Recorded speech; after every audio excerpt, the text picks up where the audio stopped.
लगे हैं इनसे साहब और करते हैं फूल गुलाबगढ़ के लोग जनाब, ये तारीफ कबा है कि यहाँ की आवाम ने हमेशा ने कि वो थोड़ा जल्द आवाम को अंदर छोड़े और इस शहर में बंद करें जनाब।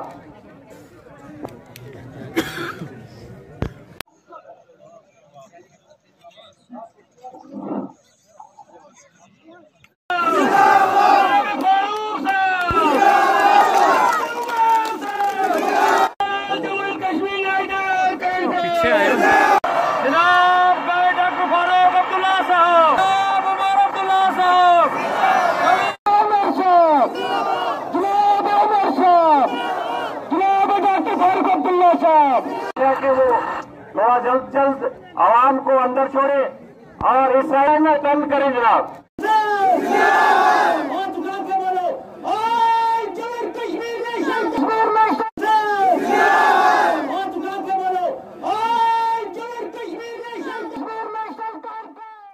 ताला को कुछ और ही मंजूर था।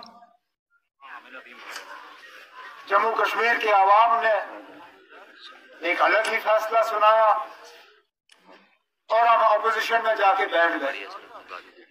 उस दिन के बाद इस रियासत में चैन का कोई दिन नहीं देखा, एक उथल पुथल का माहौल रहा, कोई हुकूमत टिकी नहीं। मैं अपनी जगह बैठ के सोच रहा था कि इतना वक्त लगा क्यों यहाँ वापस आने में, लेकिन जब मैं सोचता हूँ कि 2015 जनवरी के बाद इस रियासत में किस तरह के हालात बने, तो वाकई लगता है कि हर 6-8 महीने के बाद कुछ ना कुछ हुआ। 2015 जनवरी में मैंने हुकूमत छोड़ी और फिर महीने लगे नई हुकूमत के आने में। मुफ्ती साहब अल्लाह मगफरत करे, उन्हें चीफ मिनिस्टर बने, उनकी हुकूमत को चंद ही महीने हो गए, वो बीमार हुए और वफात पा गए। वो इस दुनिया से चले गए, फिर महीने लगे नई हुकूमत बनने में। और उसके बाद 2016 का तो हम सबको याद है क्या हालात रहे इस रियासत में। उन हालात से हम निकले तो फिर बीजेपी और पीडीपी की लड़ाई हुई और वो हुकूमत चली गई, और वो हुकूमत गई तो उसके साथ साथ हमारी रियासत भी गई। 2019 हुआ, हम सब बंद थे, महीने लगे हमें बाहर आने में, और तब के बाद एक अजीब सा एक सूरत हाल रहा। समझ में नहीं आता कि जम्मू कश्मीर को किस तरफ तकलीफ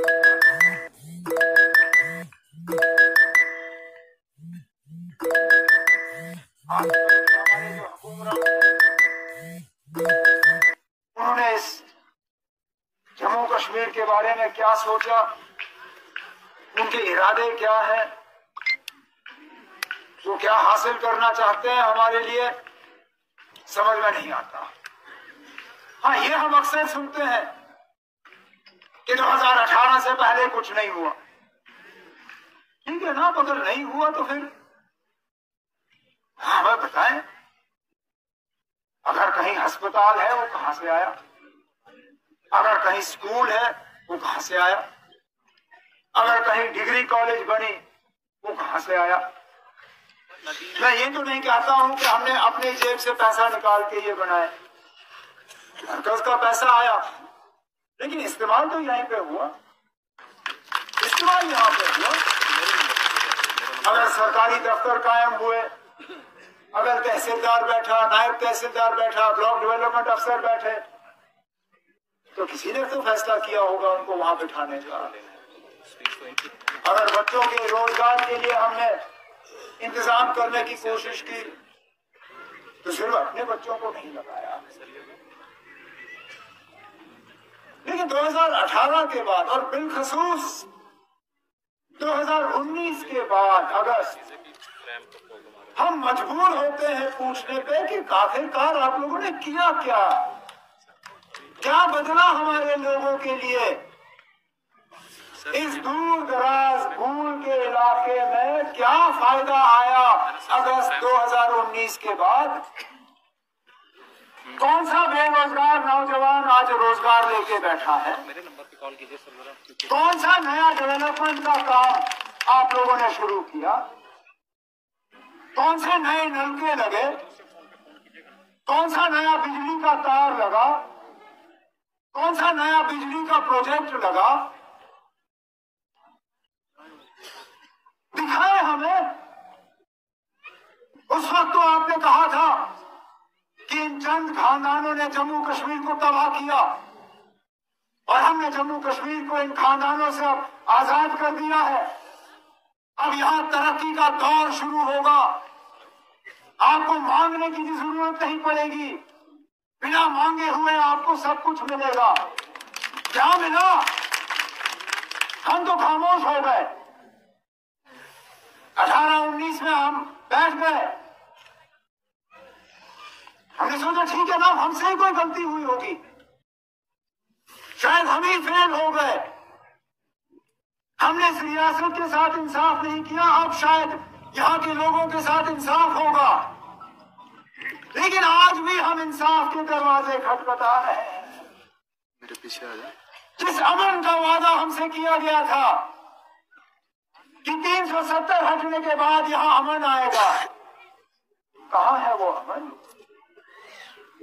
जिस भाईचारे का इंतजार हम कर रहे हैं कि 370 के वजह से जम्मू और कश्मीर को लड़वाया जा रहा था और 370 गायब होते ही जम्मू और कश्मीर में कोई फर्क नहीं रहेगा। हमें कहा गया था कि बच्चों के लिए नई नौकरियां होंगी, बाहर से फैक्ट्रियां लगेंगी। हमें कहा जाता था कि टाटा, अंबानी, बिरला ये सिर्फ रुके हुए थे क्योंकि 370 ने उनको रुकाया था और 370 हटते ही यहाँ टाटा साहब भी आएंगे, यहाँ बिरला साहब भी आएंगे, यहाँ अंबानी साहब भी आएंगे। न हमें अंबानी दिखा, न हमें बिरला दिखा, न हमें टाटा दिखा। हमारे बच्चे आज भी दर बदर की ठोकरें खा रहे हैं।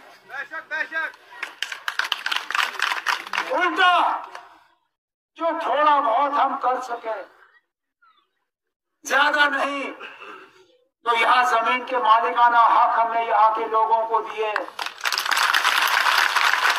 रोशनी की कानून लाई इस उम्मीद के साथ कि यहाँ लोग अपना जमीन लेके अपने घर उन पे बसाएंगे। उस पे भी लोगों ने उंगलियां उठाई, कहा ये जमीनी जिहाद है, कहा कि ये कोई साजिश रचाई जा रही है यहाँ की आबादी को बदलने के लिए। मैंने कहा ठीक है ना, अगर हमसे कोई गलती हुई हो तो जरा बताएं कहाँ पे।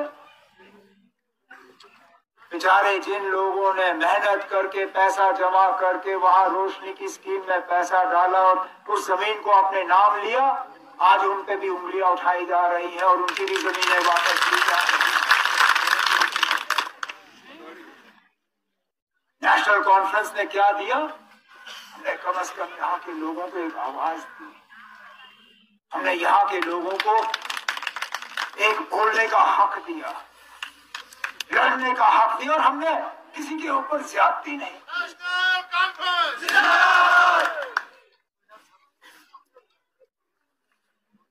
आज 2019 के बाद वो आवाज भी छीनी गई। आज अखबार वाला अखबार में सच लिखने से डरता है। ये हकीकत है। आप आज अखबार खोलिए, आपको उसमें सरकारी प्रेस नोट के अलावा अगर कुछ दिखा तो गनीमत है। और वो इसलिए नहीं कि अखबार वाला लिखना नहीं चाहता है, वो इसलिए कि बेचारे अखबार वाले को लिखने नहीं देते। अखबार वाला मुंह खोलता है तो पीछे से उसके इश्तिहार काटे जाते हैं। टेलीविजन वाला खोलता है तो पीछे से केबल वाला उसको मजबूर करते हैं तार काटने पे। चैनल पे कोई खबर सही देता है तो केबल वाले पे दबाव होता है कि पहले नंबर चैनल के बजाय इसको 100 नंबर चैनल पे डालो ताकि ये चैनल किसी को दिखे ही ना। आज बदकिस्मती हमारी ये है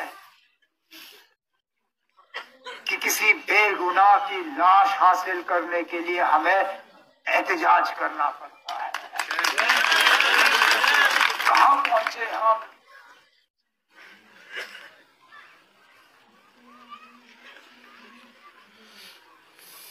नौजवान आमिर श्रीनगर में काम करने गया क्योंकि यहाँ रोजगार के उसको कोई दरवाजा दिखा नहीं।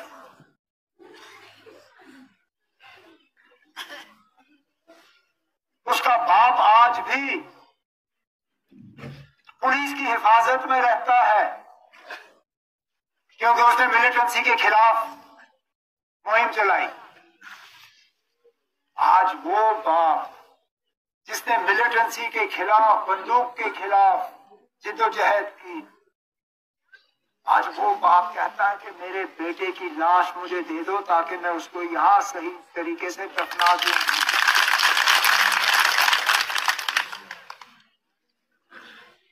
क्या इसलिए 2019 अगस्त हम पे ठोसा गया कि आमिर मागरे गूल का एक नौजवान हंदवारा में दफन हो और उसकी कब्र कहां वो तक किसी को पता नहीं। आज अगर उसका बाप उसके कब्र पे फातिहा भी पढ़ना चाहे तो शायद उसको बेटे की कब्र नहीं मिले। तो फिर कहां है हमारे लीडर जो जम्मू जम्मू जम्मू जम्मू जम्मू करते हैं? क्या खून जम्मू का हिस्सा नहीं है? फिलहाल इस तरफ साइड आगे से उनको छोड़ो। क्या आप लोग जम्मू के हिस्से नहीं हो? क्या आप लोगों को हक नहीं है कि वो लोग आपकी नुमाइंदगी करें?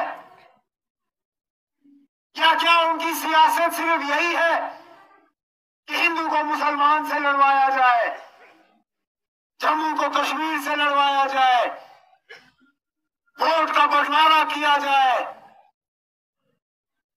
ताकि यहां के लोगों की आवाज कमजोर हो?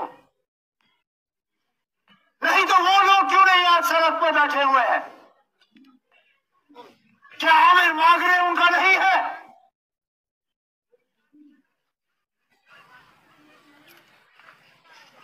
क्या आमिर मागरे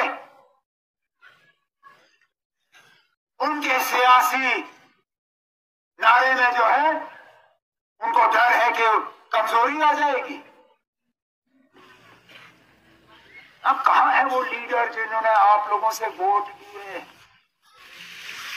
जिन्होंने सालों साल ऐश किए? और अफसोस इन दूर दराज इलाकों को नुमाइंदे ऐसे मिले जिन्होंने तरक्की नहीं दी,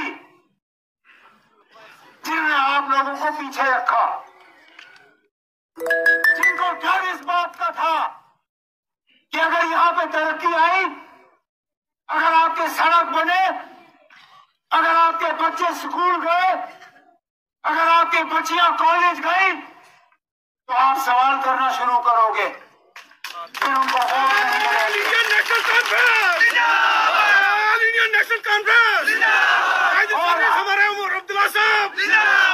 और अपने वोट हासिल करने के लिए उन्होंने आपके तरक्की के दरवाजों पे ताले चढ़ाए।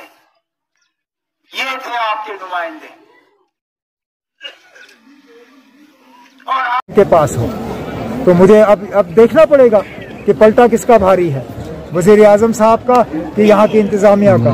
अगर पलटा वजीर आजम साहब का भारी है तो इंशाल्लाह फिर मार्च अप्रैल में इलेक्शन होंगे, लेकिन अगर यहाँ की इंतजामिया का पलटा ज्यादा भारी रहा तो फिर इलेक्शन होंगे नहीं। जब होंगे तो हम उसके लिए तैयार हैं। 5 अगस्त से पहले का रामबन और आज का रामबन कितना बदलता हुआ नजर आ रहा है? साबिक वज़ीर आला भी आप रह चुके हैं, कई बार दौरे भी किया आपने।